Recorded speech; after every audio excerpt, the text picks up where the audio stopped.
one of the founding editors of Liberty magazine. It was a popular libertarian magazine in the 90s. Timothy, let's talk about democracy. There seem to be two distinct and contradictory notions of democracy among Americans. One of them is that democracy is a nice, handy way to force other people to do what you want them to do through majority vote and government force. And the alternative view is a contradictory view that the purpose of democracy is to limit the state.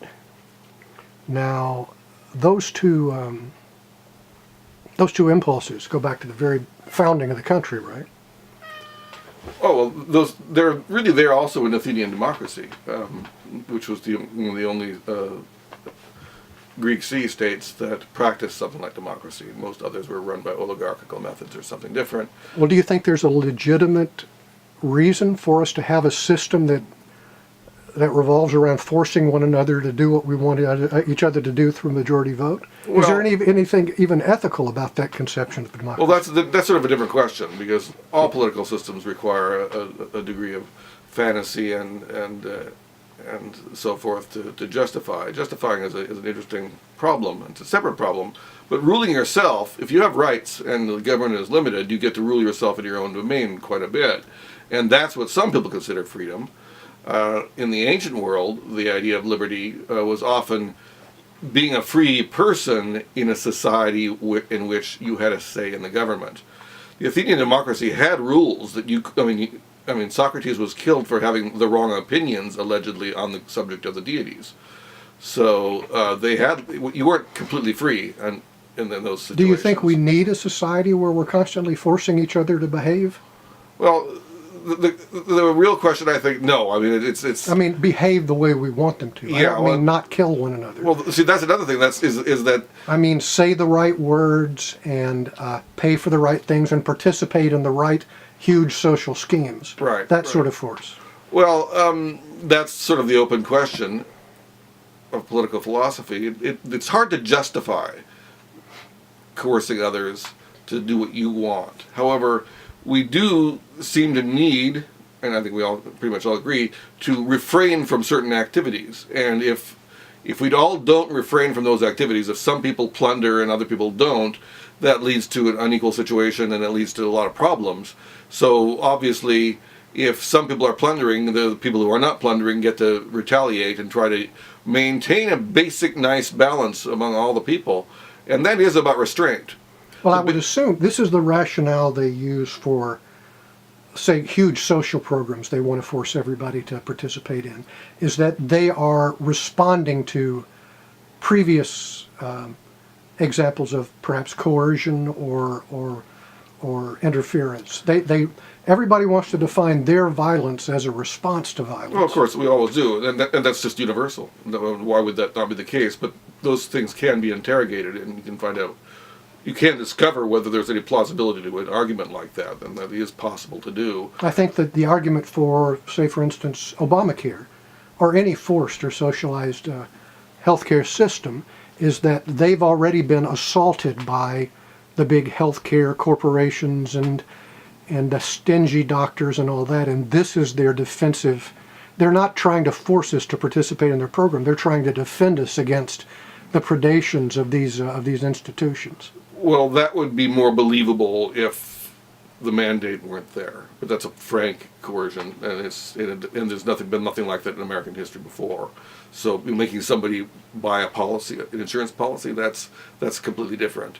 So people have been made to buy car insurance if they want to drive, but you don't have an option to drive or not. But you don't have an option to live or not until you commit suicide, and that seems somehow a kind of unfair standard to put one's consent. So there we are. The dog's calming down now. But I actually don't think it's plausible. I don't think they normally make that argument until pressed. So it's not their real reason. What they really want is to get something for nothing or to get an advantage over somebody else. And that's why built into the system are these huge subsidies and making some people pay more and other people can be subsidized. That is what they're after. There is no other way of thinking that has nothing to do with retaliation. Well, they do. In every case, they talk about the predations of the health insurance companies and the healthcare system. They see themselves as defending themselves against something. You're right, but predation is a pretty big word for somebody who's just charging you a lot of money. So there's it's a big difference between somebody asking a lot of money to do something and taking the money from you. And in fact, if your idea of defending yourself against predation is to actually engage in real full predation, that is taking money from somebody and then forcing somebody to buy product, I mean it's all very peculiar. But the point to remember is that in all this retaliation idea, the insurance companies have been heavily regulated for years. In my state, it was in the 80s, I think, 1980s, that many of the things that we think of as the Obamacare regulations were put in this state. And at that point, our insurance premiums in medicine went up quite a bit. And it would be much cheaper if there weren't for mandated policy initiatives and regulations on pricing. Well, can you think of any social situations in which forcing other people to behave in a certain way is in order? Of course. Go on. Defense. I mean, if you want to murder me, I'm going to force you to not want to murder me again. I mean, this is. But I'm talking about the way that democracy is handled now.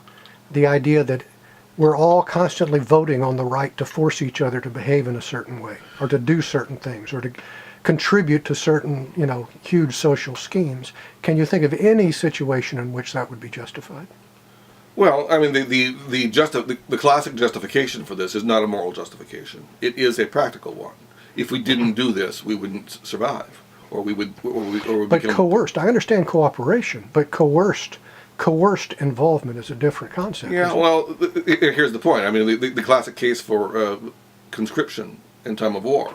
If the idea is if you don't conscript the young men and force them to fight, then they'll all be conquered and pillaged or killed off by your enemies. To survive, some sacrifice. That's the oldest idea in the world. That is how it's been justified. And democracy is not really the democratic voting business. All that stuff isn't primarily. The initial idea is not to determine how to get other people to do what you want. It's primarily to make sure that the basic services of government are maintained properly. And one needn't in all this talk about initiatory coercion at all. One could say that all we're doing in voting here is just making sure that we're getting all of our basic rights upheld. And it wouldn't need to be a bunch of compulsion.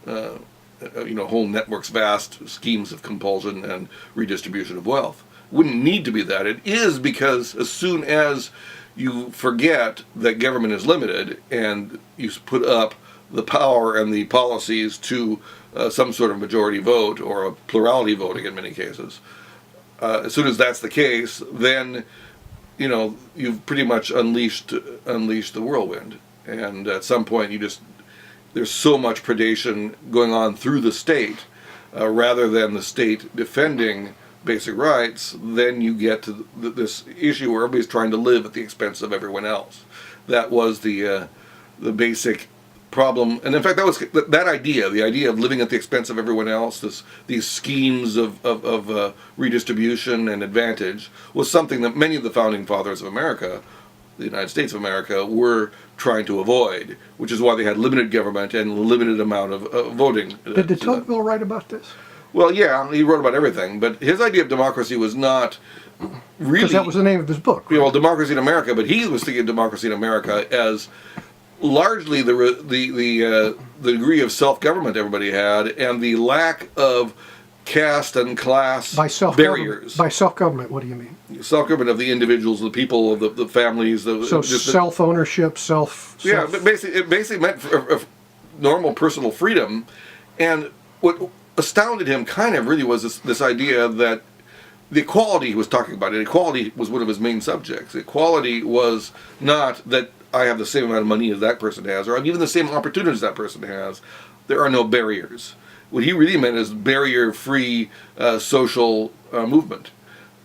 Freedom of association was the great astounding thing that he discovered. Is it a barrier to freedom if you don't have the money to do what you want to do? Well, once again, like I say, barrier seems to be the wrong word, since we're talking about a barrier is something that prevents you, that gives you opposing force, when what we're really talking about is the lack of force within oneself, or some advantage, some ability. And every one of us lacks abilities all over the place. It's just we have different abilities, and those are all barriers, right? Those are restrictions on your freedom. Well, but they're not restrictions of the same type of restrictions. I mean, it is that there isn't any.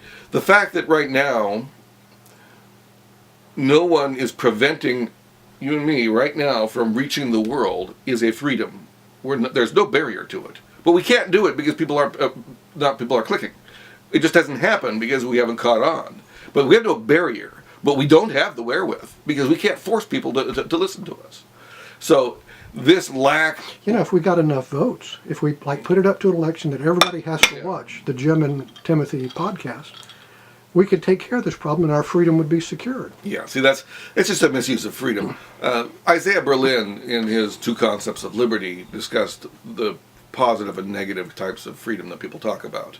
And when we talk about being having a barrier because of a lack of ability or lack of money or lack of whatever, that is really a question of positive freedom. And we're wandering all over the map here. I'm trying to throw you the arguments that people make for enforcing positive freedom. Right. Because that's another one of the divides. Again, Michael Malice's position seems to be these are irreconcilable differences. That is, there are people who believe that we should all be, competing for the ability to force one another to behave in certain ways. And there are those who say that's not freedom at all. And there are those who say that equality, this quest for equality or egalitarianism is a response to a coercion. That is, they're trying to give themselves freedom. So all of these, I think, are pertinent. I mean, these are all completely different views of what freedom means, what equality means, and what democracy means. Michael Malice's position is they're irreconcilable, obviously. These are fundamental values. You don't argue people into fundamental values. Except that people do change their minds on these things all the time. So you do argue people on fundamental values, but you just expect to usually make marginal advances, and sometimes that'll lag. So we certainly can do so. Well, how do people who don't want to be controlled, who want freedom, live peacefully with people who take it for granted that everything is about controlling one another? Right, that's a very difficult thing. You're quite right. At some point, if it's really always a question. Well, here we're getting with the nature of revolution and the basic idea of legitimation crises. This was Jefferson's concern, wasn't it? Wasn't Jefferson's concern about democracy out of control? Well, everybody was. Okay. No one wanted democracy in 1776 or 1787. That was insane. No one in the American government was advocating democracy. I'm sorry, you were about to make a point, though. But I don't know what the point was. But this idea of positive freedom, which means, in a sense, wherewith and opportunity, is so very, very different from negative freedom, which is the absence of barriers, a course of barriers against something. And it really gets even more complicated because we have to define property rights at some point. And property becomes absolutely essential to understanding any of the boundaries that people have. And people on the left and many people on the right see the inequalities of ownership of whatever means there is as somehow an affront to them. An obstacle to freedom. Well, it's an obstacle to... I mean, the fact that somebody else has something I want is an obstacle to me getting it. Yeah, that's an obvious point. And private property is depriving somebody of what you have. That's what it is. So the very fact that I stand here and will defend myself if somebody tries to rape me is it's completely understandable. I am basically saying that, no, you don't get to have what you want without my permission. But you're violating somebody else's freedom to rape you.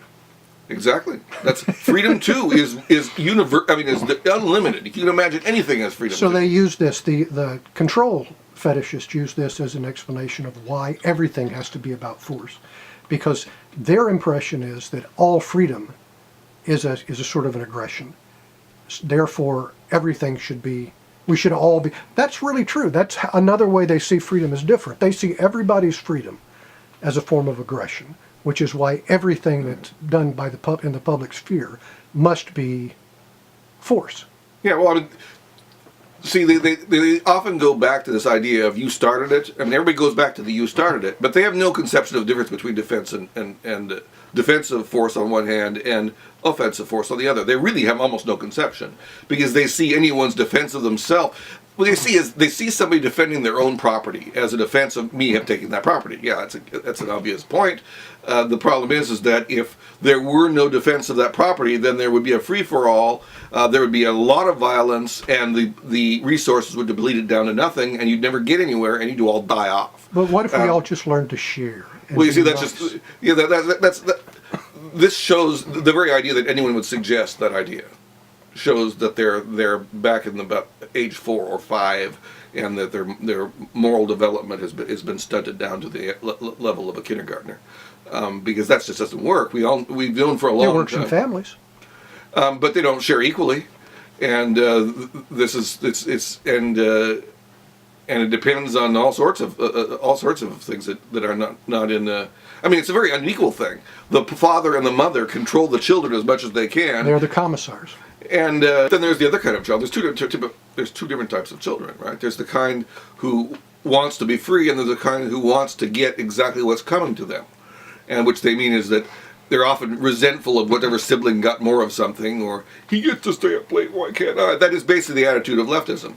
Is that their attitude is of the complaining sibling, and they want more from. Or everybody else is doing it. Why can't we? That's exactly. The one that gets thrown at me all the time, particularly in the medical debate. Yeah, that's where they're at, and it's a kind of frightening thing, because the view of the state.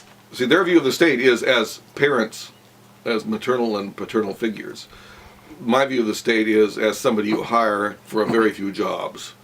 And so I have a more umpire view. But an umpire is pretty high on the list of how I view the state. I'm not even sure it should be that high. I don't view the state even as a fraternal organization. I view the state as somebody you hire to adjudicate a few disputes. And people who view it as mother and father, and with a family metaphor, are sinking themselves into a cultic atmosphere. Because families are these little cults. As you understand, because you think of that, you adore your mother, you respect your father. Ideally, and everybody's fighting with these various impulses with mother and father and siblings, and it just gets all translated into a political ideology, and it's kind of sick. And I remember where we got interrupted. I was saying, how can these two worldviews possibly be reconciled? How can these two sorts of people possibly live together in a society?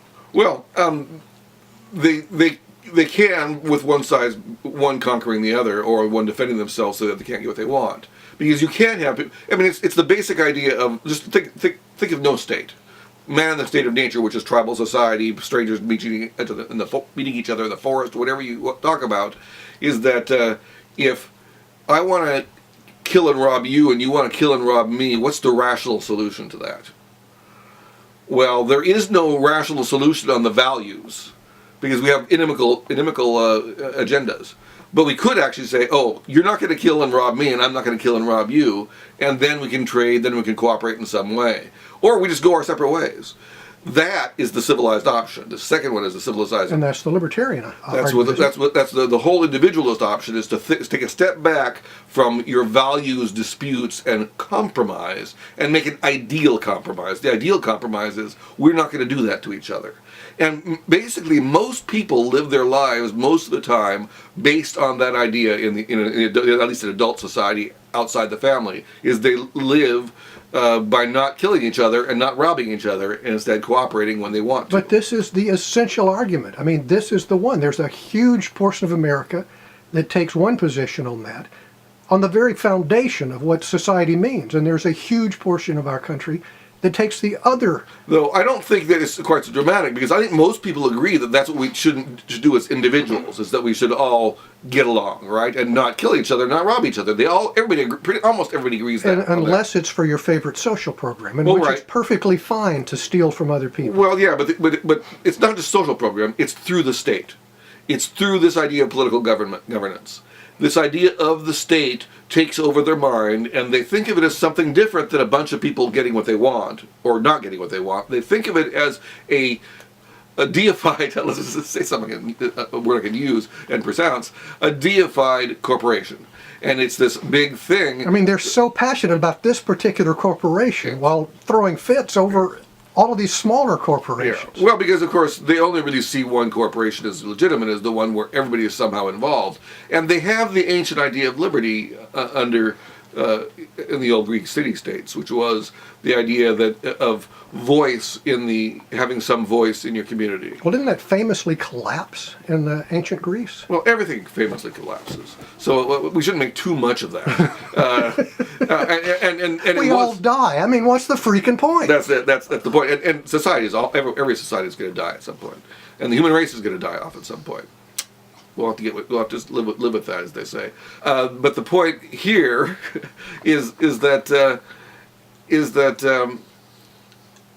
this ancient idea of liberty, where basically it's about voice, was replaced, as Benjamin Constant put it in his great essay on the two types of liberty, ancient and modern. And modern liberty is based on the idea of personal freedom, and the most important element there is not voice in your government; it's exit from somebody else's plans. It's exit. So there's a famous economic historian who argued basically that there's two major features. Well, there's three major features to cooperation, and it's voice, exit, and loyalty. And the individualist notion of freedom is all based on personal freedom. That is, the ability to exit from things you don't want. And we want to limit the number. The idea is to limit the scope of involuntary group participation. And they, at the time of the classical liberals, around the period of Benjamin Constant, which is the early 19th century, the idea was to you limit it down to a very minimal state. And that's the only thing that you're forced to belong to. Well, the tendency now is coerced social participation. That's the default position. Right. Has freedom simply lost? Well, no. I mean, it's not lost, but it's certainly under attack, because what they're obsessed with on the left these days is inclusion and exclusion, right? And they really don't want anyone excluded from the government or the society or whatever. And everything, what's available to one should be available to all. There should be not only no social barriers, but you should be forced to do the things that are right to include them in whatever thing you're doing. So if you're selling cakes, you must sell to everybody. So the idea is inclusion. You can't exclude anybody from your clientele. That is, you must be forced to sell to everybody. Right. And so Christians have been forced to sell to gays for some reason. And there was a incident last week about a gay baker who kicked a group of Christians out of his store because he was so outraged by them. Did you see this? No, article? I didn't. So how are they handling that in the great leftosphere? Well, evidently, some exclusion is better than other exclusion. Of course, because they didn't complain, and in fact, I think it's notoriously didn't complain when a Muslim baker wouldn't bake a gay cake. And made a big deal. That's another thing that happened about 2 years ago, I think. So it's really just an attack on Christianity. Left is not consistent ever.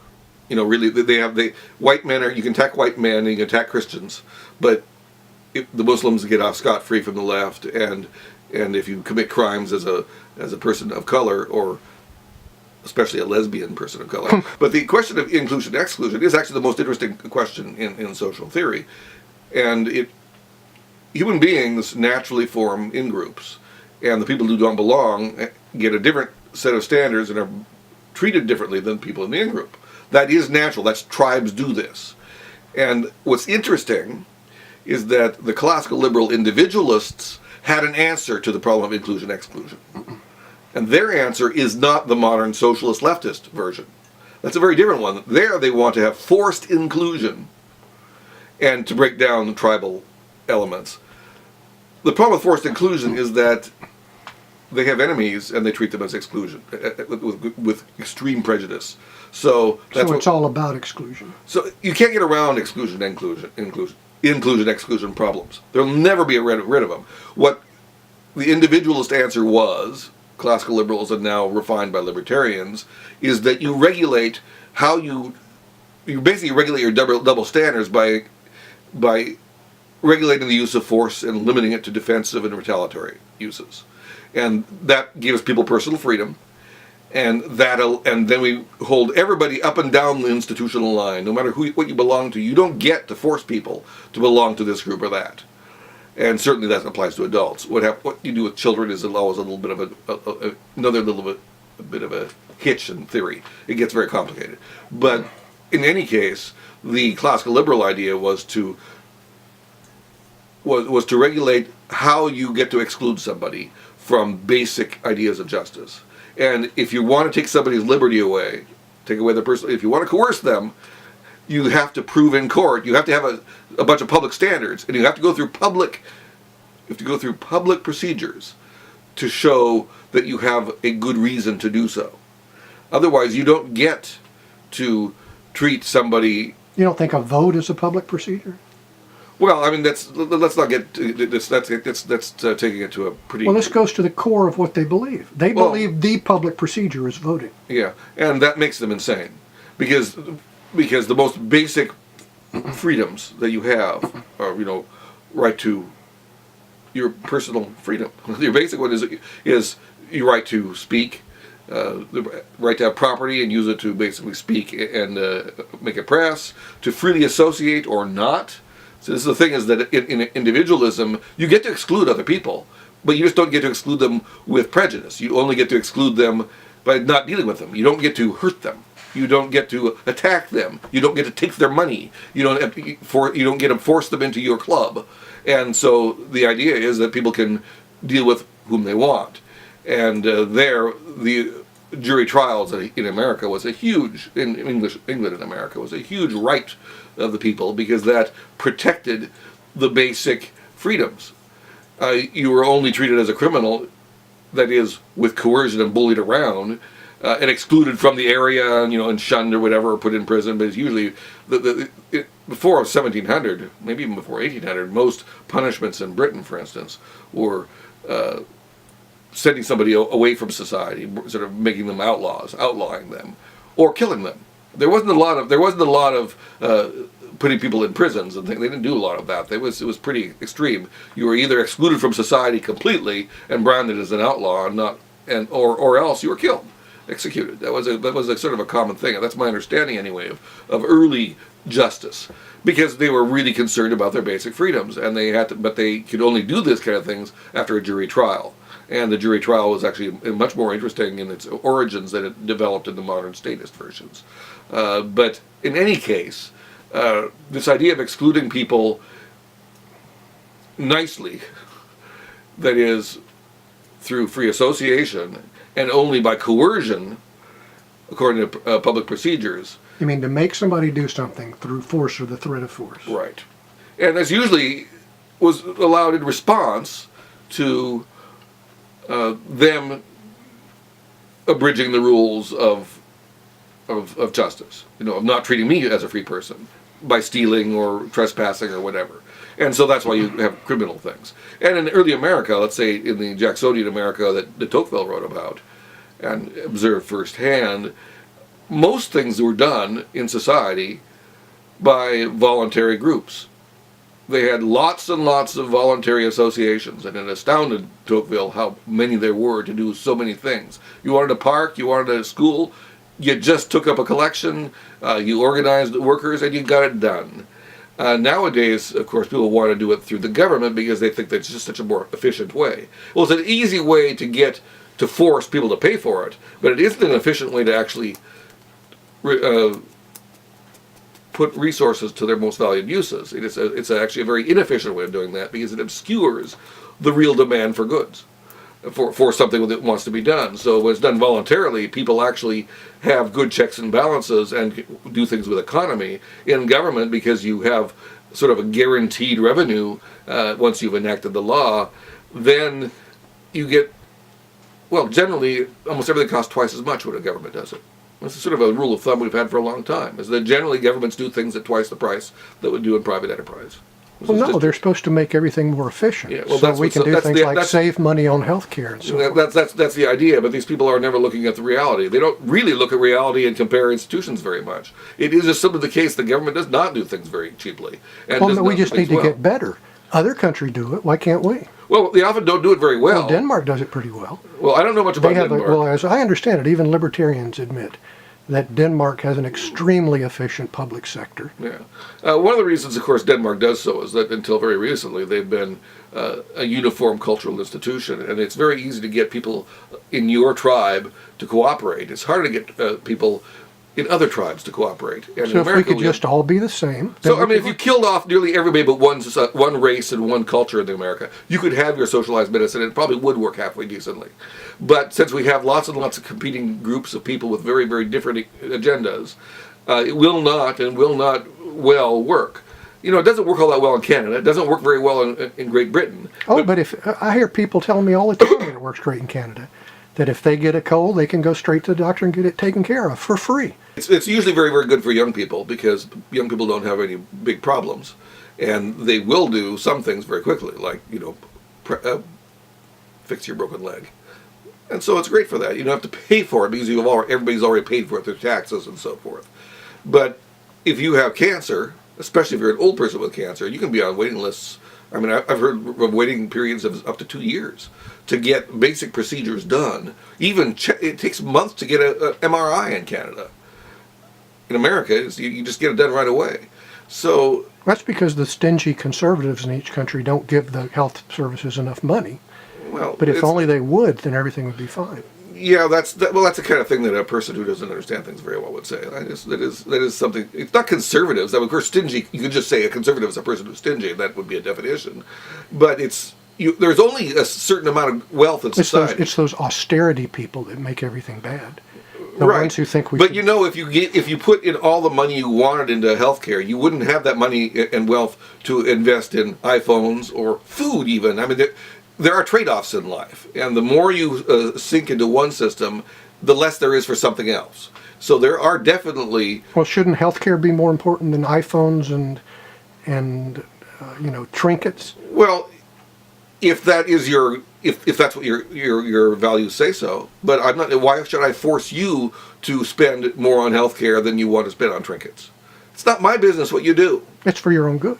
Well, for your own good, we could forcibly convert you to leftism, which was, of course, what they're trying to do, or Christianity. It's the same idea. If it's for your own good and we get to interpret it, what are your limits? Well, that's